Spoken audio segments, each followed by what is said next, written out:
Amici Bellini, io sono un po' emozionato, perché si sta sviluppando un finale, siamo precisi, si sta sviluppando un finale di campionato con prospettive molto interessanti. Cominciamo.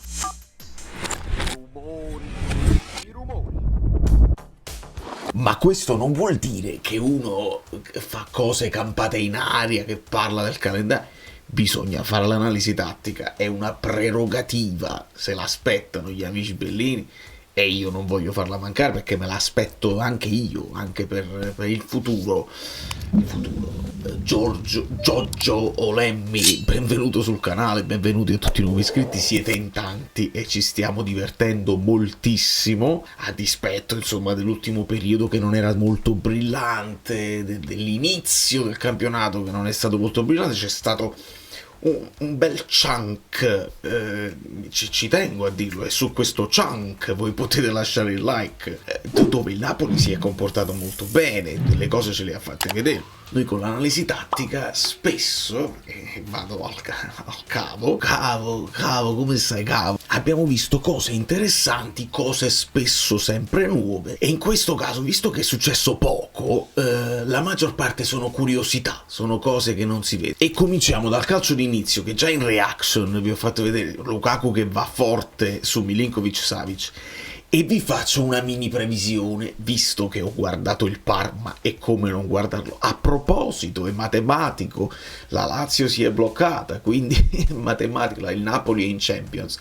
Sta bene, piano piano perché dorme. Potrebbe essere, e fateci caso, un giochino, la partita col Parma, noi dobbiamo prima affrontare il Lecce, lo so, però la partita col Parma possiamo aspettarci la stessa cosa, con Lukaku che andrà forte perché il Parma batte dando la palla a Suzuki, che forse è uno di quelli che ha i piedi migliori nelle retrovie del parco. Lo sfizio è anche vedere come Tameze, come faceva Zielinski nel periodo di Calzona, Tameze si mette lì pronto a bloccarlo, a fare da schermo, in modo tale che Lukaku non può andare direttamente. E Milinkovic-Savic farà il suo lancio. Molti hanno fatto notare come Rrahmani fosse all'interno dell'area durante il primo gol di McTominay, ed è vero, e ce lo spieghiamo però così, perché pochi secondi prima c'era un calcio di punizione per il Napoli e Rrahmani era proprio qui a chiedere tra l'altro la palla in profondità per staccare di testa. In questo caso però il Napoli la smista, la gestisce e Rrahmani resta a quel punto in area. L'azione si sviluppa e sappiamo come va a finire. Rrahmani viene preso da Masina e fa un contromovimento poi ad uscire, ed è in questo momento che si stacca da Masina è un po' in ritardo nel seguirlo, la palla di Anghissà è verso McTominay, ma Masina non resta nella zona in marcatura di McTominay ma viene attratto da Rrahmani, quindi scoprirà il pallone e McTominay potrà segnare. Dopo pochi minuti ce la siamo vista brutta e la dobbiamo dire, c'è Adams qui, la svirgolerà. Ciao amici Bellini, nope. Ciao amici Bellini, benvenuti Ciao amici Bellini, benvenuti e bentornati. Ciao amici Bellini. You don't say ciao, do you? Amici Bellini, benvenuti e bentornati alla mia canale. La analisi tattica. Oh wow. Cominciamo.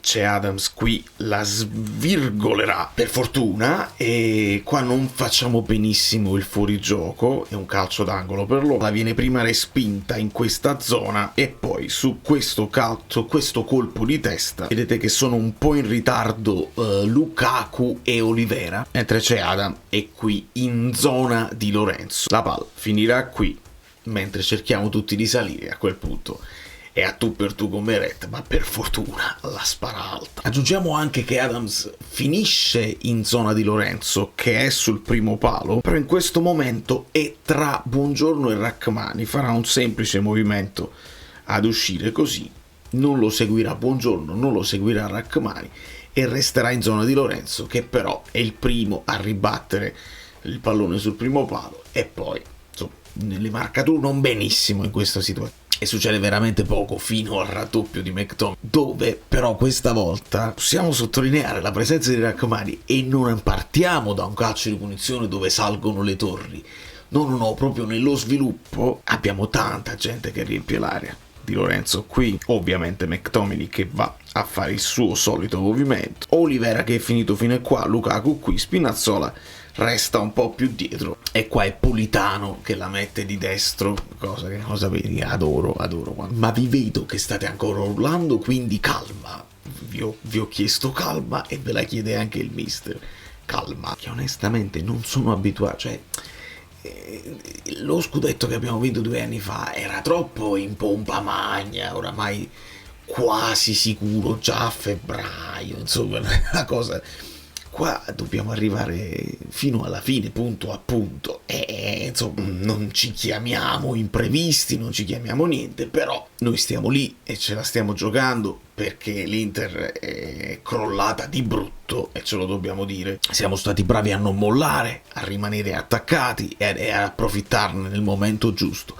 Adesso però non è finita, non è che stiamo là, esultiamo perché no, dobbiamo completare l'opera.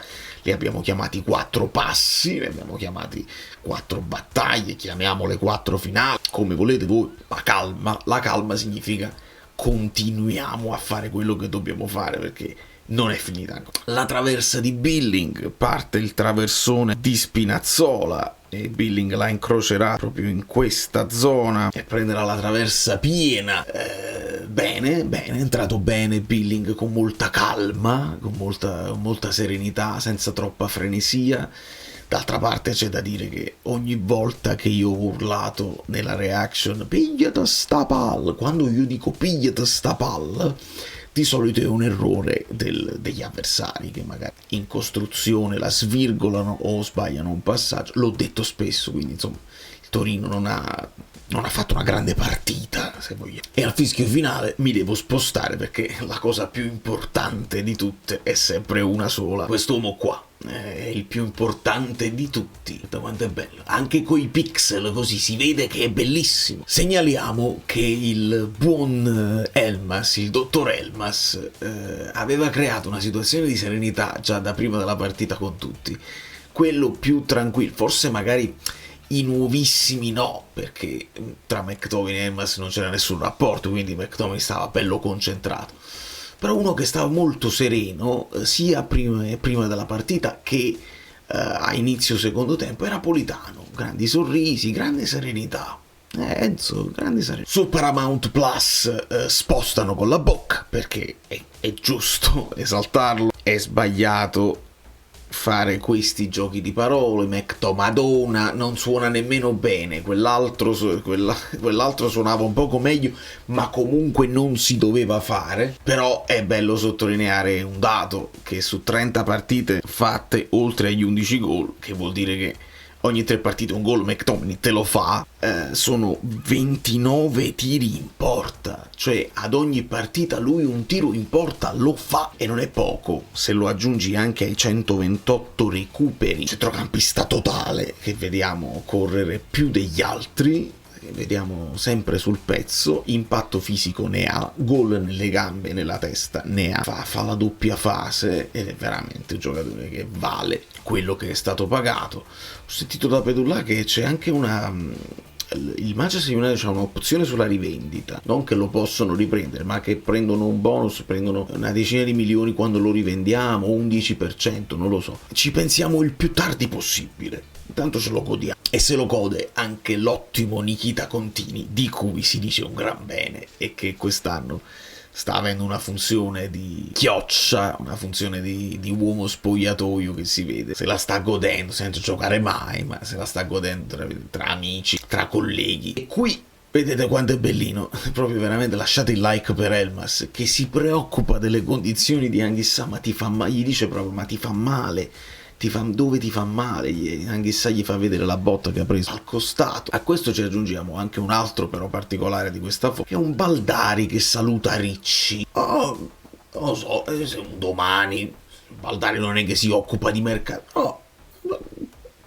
Questo preciso istante McTominay guida il resto dei compagni e subito dietro di lui c'è Mazzocchi che in questo caso sta cantando insieme allo stadio Free From Desire, lo chiamo così perché poi a me anche qua, anche se noi siamo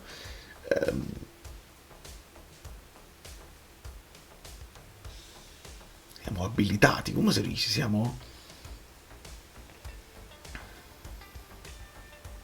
ci è concesso, cioè siamo...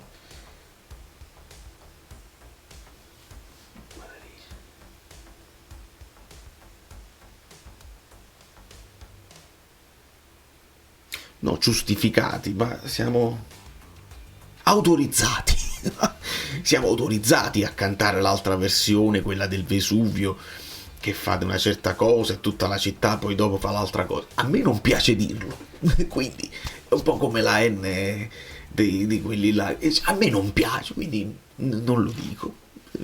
Voi divertitevi, figurate, a me non piace. Però non lo sottovalutate l'impatto che ha avuto Mazzocchi anche lui sullo spogliatoio, oltre alle partite che ha giocato dove ha dato il suo contributo, ma l'impatto, io vi ripeto, quell'intervista in macchina, abbiamo scoperto un ragazzo di principi, un ragazzo di un certo spessore e ci tengo parecchio. Tra l'altro McFratham se l'ha inventato lui, quindi perché lui lo chiama Fratham, quindi tra i vari soprannomi McTominay sceglie McFratham e diventa un tutt'uno con la città. Come si può resistere? E in ultimo un po' di analisi dati, vabbè, ma ragazzi oramai la conoscete a memoria. Il Napoli costruisce a 3, come ben sapete, Lobotka tra i due centrali, Rachmani e Buongiorno. La particolarità che volevo farvi vedere qui è che Olivera va verso il centro, Spinazzola resta più esterno. Questo è Di Lorenzo che dice a Billing: fermati là, sono io che devo andare al centro, non sei tu che necessariamente devi venire incontro a dettare il passaggio allo Lobotka, anche perché Billing deve avere poi, come anche sa, perché non entra subito Gilmour, deve avere quei compiti di incursore come lo è poi McTominay. Perché se Lukaku fa regia offensiva, molto spesso il finalizzatore deve essere una delle due mezze ali, e allora non sono cose casuali, sono cose studiate, e abbiate pazienza. E andiamo a vedere un po' anche i voti della community degli amici pelini di Telegram qua.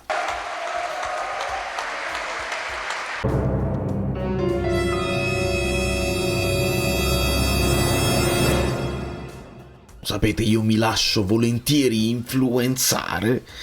Partiamo con un 6, ovviamente. Meret non ha proprio modo di sporcarsi i guanti. C'è un 6 per Di Lorenzo che io aumenterei a 6,5, perché fa partire lui, insomma, il passaggio che poi porterà all'assist per Anghissà. Non mancano le sovrapposizioni con Politano, le solite. Se vogliamo si perde un po' Adams, anche lui lì, però penso 6,5 ci possa stare. Rachmani 6+ dalla community, anche qua mi sento di alzarlo a 6,5 per quella presenza in aria che poi aiuta McTominay a essere l'uno contro uno nel primo gol. 6,5 a Buongiorno invece lo posso anche abbassare a 6, non perché si sia fatto male, anzi no, quella è una cosa che ti devi calmare, non devi, come fai a calmare? Penso 6 per Buongiorno, hanno dato 6+ a Olivera, partita ordinata, 6 penso che ci può stare. D'altra parte Spinazzola confermo il 6+ perché si è proposto, e Spinazzola che non gliel'ha dato, anche se a 6,5 con l'assist ci siamo. 6+ per Lobotka che confermo tranquillamente, chiude anche lui con un po' di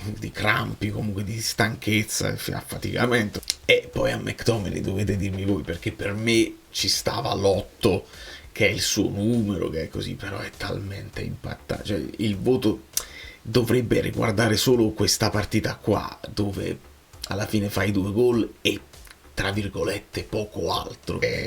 La community arriva a 9-, possiamo trovarci in mezzo 8,5, poi il resto dei voti datelo voi, perché McTominay penso che se non è il più bravo è sicuramente in questo momento il più invidiato dalle altre squadre in Italia. Napolitano 6,5 e ci sta, perché arriva anche un assist, potenziale assist per Spinazzola, quindi 6,5 anche per lui. Per la traversa di Billing, Lukaku 6, sì, partita onesta, e Billing 6, qua lo alzo a 6,5 perché mi è piaciuto davvero come è entrato, e confermo il 6 a Rafa Marin, e qua dovremo scoprire se Conte deciderà di affidarsi a Rafa Marin nella prossima partita al posto di Buongiorno.